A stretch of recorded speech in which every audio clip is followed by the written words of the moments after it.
ಹಾವೇರಿ ನಗರದ ಪಿಬಿ ರಸ್ತೆಯಲ್ಲಿರುವ ಸಂಸದ ಬಸವರಾಜ ಬೊಮ್ಮಾಯಿ ಅವರ ಕಚೇರಿ ಎದುರು ಜಮಾಯಿಸಿದ ಯೂತ್ ಕಾಂಗ್ರೆಸ್ ಮುಖಂಡರು ಹಾಗೂ ಕಾರ್ಯಕರ್ತರು ಕೇಂದ್ರ ಸರ್ಕಾರದ ವಿರುದ್ಧ ಘೋಷಣೆಗಳನ್ನು ಕೂಗಿ ಆಕ್ರೋಶ ವ್ಯಕ್ತಪಡಿಸಿದ್ದಾರೆ.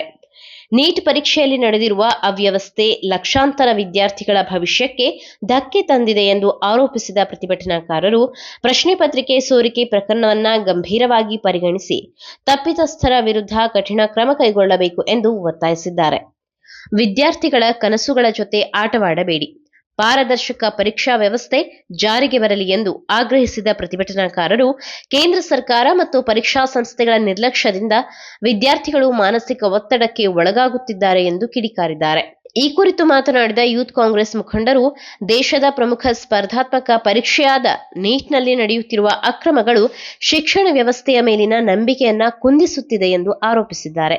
ವಿದ್ಯಾರ್ಥಿಗಳಿಗೆ ನ್ಯಾಯ ದೊರಕಿಸಿಕೊಡುವ ನಿಟ್ಟಿನಲ್ಲಿ ಕೇಂದ್ರ ಸರ್ಕಾರ ತಕ್ಷಣ ಸ್ಪಷ್ಟನೆ ನೀಡಬೇಕು ಹಾಗೂ ಭವಿಷ್ಯದಲ್ಲಿ ಇಂತಹ ಘಟನೆಗಳು ಮರುಕಳಿಸದಂತೆ ಕಟ್ಟುನಿಟ್ಟಿನ ಕ್ರಮ ಜರುಗಿಸಬೇಕು ಎಂದು ಆಗ್ರಹಿಸಿದರು.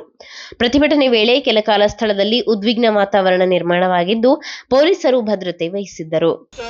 ಕೇಂದ್ರ ಬಿಜೆಪಿ ಸರ್ಕಾರಕ್ಕೆ ಭ್ರಷ್ಟ ಬಿಜೆಪಿ ಸರ್ಕಾರಕ್ಕೆ ವಿದ್ಯಾರ್ಥಿಗಳಿಗೆ ಮೋಸ ಮಾಡುತ್ತಿರುವ ಕೇಂದ್ರ ಸರ್ಕಾರಕ್ಕೆ ಬಿಜೆಪಿ ಭ್ರಷ್ಟ ಸರ್ಕಾರಕ್ಕೆ माता की बोलो भारत माता की कांग्रेस पक्षಕ್ಕೆ ಯೂತ್ ಕಾಂಗ್ರೆಸ್ ಜಿಂದಾಬಾದ್ ಯೂತ್ ಕಾಂಗ್ರೆಸ್ ಜಿಂದಾಬಾದ್. ನೀವು ಸಣ್ಣ ಆಗ್ಬೇಕಲ್ವಾ? ಅದು ಒಂದು ಉತ್ತಮ ಆಹಾರದಿಂದ ಸಣ್ಣ ಆಗ್ಬೇಕಲ್ವಾ? ಪ್ರತಿದಿನ ನಮ್ಮ ಜೀನಿ ಸ್ಲಿಮ್ ನ ಯೂಸ್ ಮಾಡಿ ಯಾವುದೇ ಸೈಡ್ ಎಫೆಕ್ಟ್ ಇಲ್ದಂಗೆ ನೀವು ಸಣ್ಣ ಆಗ್ತೀರಾ.